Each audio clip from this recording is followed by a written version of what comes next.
धन्यवाद धन्यवाद।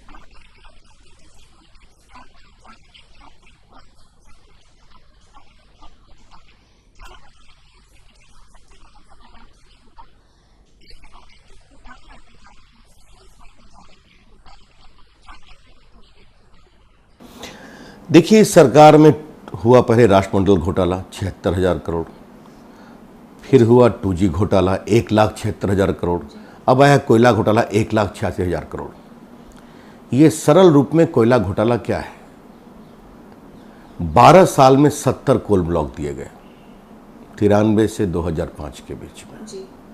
सिर्फ 3 साल 2006 से 2009 के बीच में 145 कोल ब्लॉक दिए गए, जबकि मनमोहन सिंह की सरकार ने निर्णय किया था कि अब हम नीलामी के द्वारा कोल ब्लॉक देंगे और जानबूझ के उस निर्णय को 8 साल रोका गया। आज भी वो निर्णय फाइनल नहीं है, उसका नियम नहीं बना है। और इसी बीच में सारे अपने परिचित कांग्रेस के मंत्री, उनके परिवार, कांग्रेस के सांसद, उनके परिवार, कांग्रेस के सहयोगी दलों के नेता, उनके परिवार को कोल ब्लॉक दिया गया, जिसमें से एक भी कोल ब्लॉक का उत्पादन आज तक शुरू नहीं हुआ और बिना एक पैसा लिए हुए दिया गया है। बिजली बनाने के लिए, सीमेंट बनाने के लिए और आपके लोहा स्टील बनाने के लिए। तो ये है कुल मिला के कोयला घोटाला।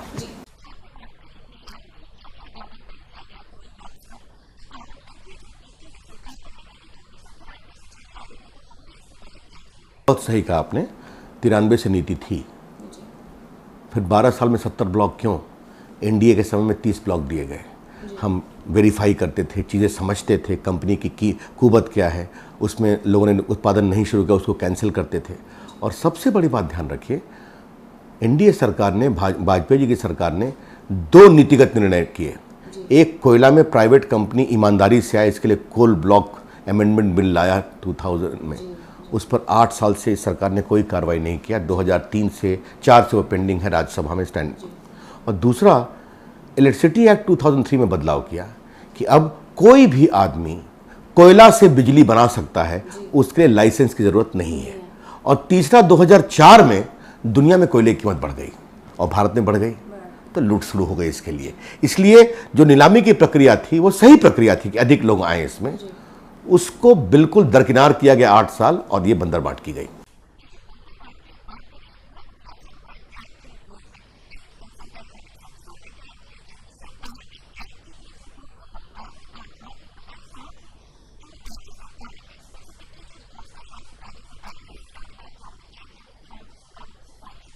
पहली बात जान लीजिए कि 2006-07 से ही हमारे सांसद हंसराज अहीर और बाद में प्रकाश जावड़ेकर इस विषय को उठा रहे थे।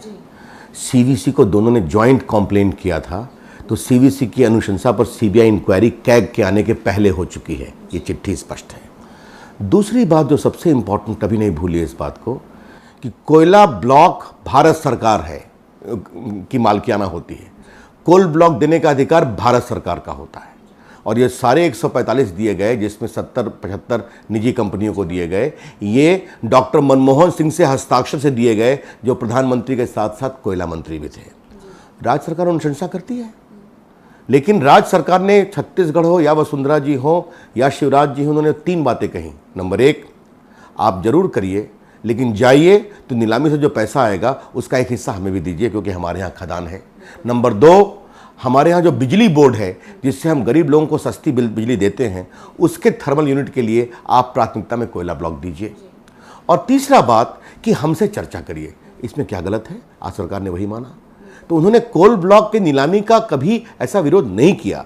और दूसरी बात, इस पहला विरोध प्रधानमंत्री ने किया, अब तो आज अखबारों में छपा हुआ है, 2005 के जुलाई में उन्होंने विरोध किया और राज्य सरकारों की अनुशंसा पर दी गई।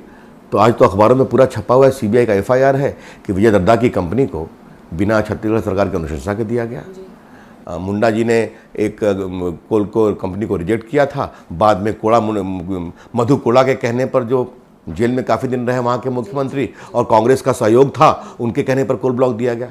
सरकार झूठ बोल रही है।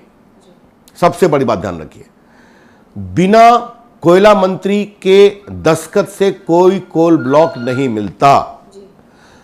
राज्य सरकारें, अच्छा मुझे ये बताइए, अगर कोई व्यक्ति चाहता है कि हम प्रदेश में आकर के बिजली का संयंत्र लगाएंगे, नौकरी देंगे, टैक्स देंगे या लोहे की फैक्ट्री लगाएंगे, तो सरकार तो अनुशंसा कर सकती है ना। लेकिन उस अनुशंसा की जांच परख करके देना तो आपका काम है ना। कितनी बार तो लोगों के जो दिए गए उसको दिया नहीं आपने, और आपने दूसरे को दे दिया। तो सरकार सच्चाई से छुपा रही है। और हमने तो कहा था कि सारे 142-45 ब्लॉक आप कैंसिल कर दीजिए, दोबारा आप उसकी नीलामी कराइए। सरकार इस सच्चाई से क्यों भागती है?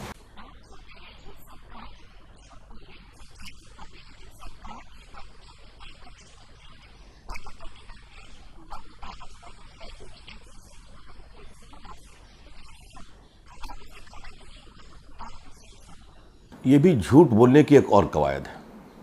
2G में भी उन्होंने कहा था कि कोई भी लॉस नहीं हुआ, जीरो लॉस कहा था ना जी। याद करिए 2G में 2G की कीमत 1658 करोड़ प्रति सर्किल तय की गई थी बिना किसी नीलामी के या बाकी के। 2012 में चिदम्बरम वित्त मंत्री की अध्यक्षता में जो ग्रुप ऑफ मिनिस्टर्स बना है, उसने वही 2G की कीमत तय की 14,000 करोड़ प्रति सर्किल बेस प्राइस। तो 14 को अगर आप 9 से गुना करिए तो होता है 1,26,000 करोड़, और कोई 14,000 से 15,000 20,000 जाएगा तो ये राशि जाएगी 2 लाख करोड़।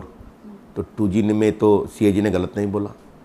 कोयला में आपको जब किसी कोल को कोल ब्लॉक मिलता है निजी कंपनी को बिजली बनाने के लिए, लोहा बनाने के लिए, तो बिना किसी पैसे के दिया जाता है। सिर्फ आप जब बिजली बनाएंगे, आप स्टील बनाएंगे, तो आप रॉयल्टी देंगे प्रदेश सरकार को और केंद्र सरकार को, तो आपको मुफ्त में मिल गया। लेकिन जैसे ही आपको कोल ब्लॉक मिलता है, आपकी कंपनी की कीमत बढ़ जाती है, सरकार की मालकियाना हक उस पर खत्म हो जाता है। ये बात सच्चाई से भाग रहे हैं।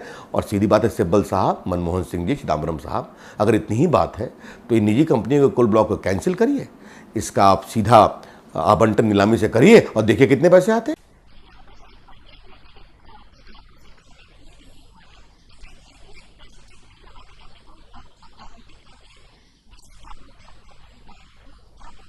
उसका जवाब बहुत सिंपल है। जैसे ही आपकी कंपनी को खदान मिल गया, अपनी कंपनी की कीमत बढ़ जाती है।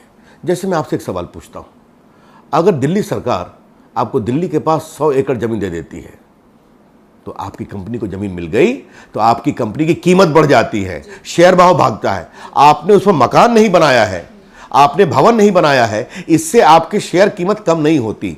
100 एकड़ जमीन मिलते ही आपका वजन, आपका रसूख, बाजार में आपका भाव, ये सब बढ़ जाता है। ये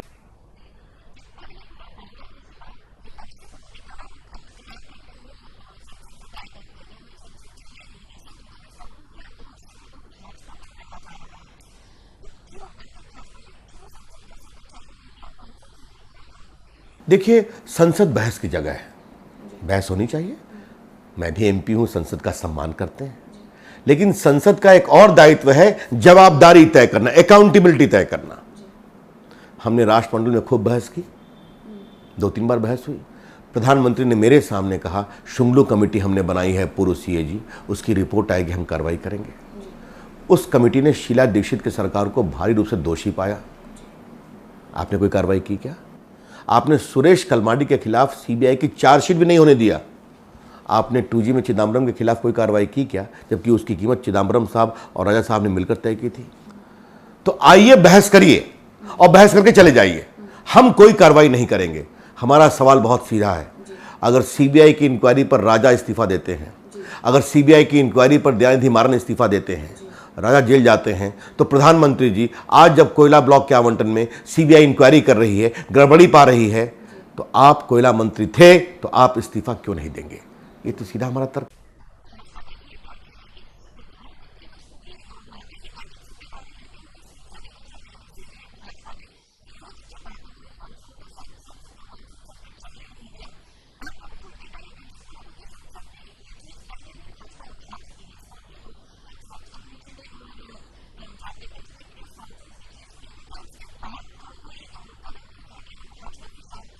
जी नहीं, हम उठाते रहे, बार बार उठाते रहे, संसद में बहस भी किया हम लोगों ने। लेकिन सीधी सी बात है कि CVC ने CBI को कहा, CBI हल्का फुल्का काम कर रही थी, लेकिन हमने जो सदन में कड़ी कार्रवाई दिखाई है, इसलिए रोज आप देख रही हैं, कभी प्रेमचंद गुप्ता का नाम आ रहा है, कभी विजय दर्दा का नाम आ रहा है, कभी DMK के मिनिस्टर का नाम आ रहा है। ये सब कैसे आ रहा है? सब लोग समझ रहे हैं कि इसमें भारी गड़बड़ी हुई है। अगर हम संसद के अंदर और संसद के बाहर ये सख्त कदम नहीं उठाए होते तो ये चीजें नहीं सामने आती।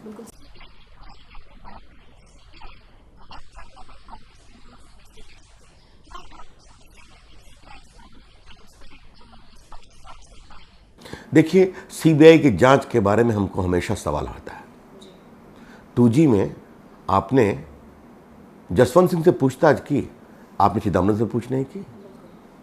अभी आप कह रहे हैं कि हम कोयला घोटाले में मुख्यमंत्रियों से बात करेंगे, क्या आप प्रधानमंत्री से बात करेंगे? पब्लिक अकाउंट्स कमेटी में 2G में प्रधानमंत्री ने कहा था कि मैं वहाँ पेश होने को तैयार हूँ। मनमोहन सिंह जी की बात तो छोड़िए, उनके सेक्रेटरी नायर साहब को भी जब डॉक्टर जोशी ने बुलाने की कोशिश की तो आपने उनको नहीं बुलाने दिया। तो सीबीआई ईमानदारी से जांच करे तो जांच ठीक होगी, लेकिन सीबीआई का दुरुपयोग वे करते हैं। लेकिन इस बार देश की जनता जागृत है और हम भी जागृत हैं और इसके बारे में हम बहुत सख्त कदम उठाएंगे।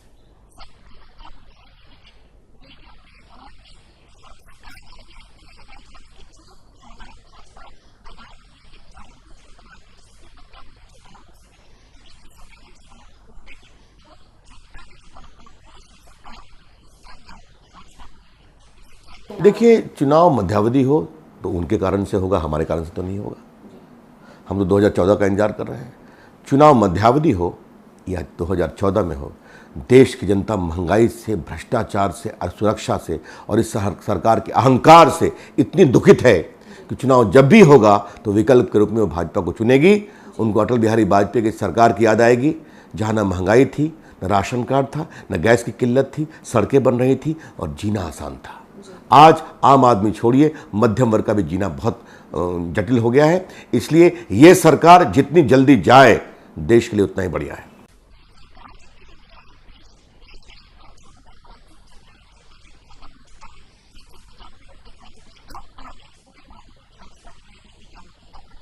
संसद से सड़क की ओर हमारा कार्यक्रम पूरे देश भर में होगा। हम लोग दौरा कर चुके हैं, फिर करेंगे।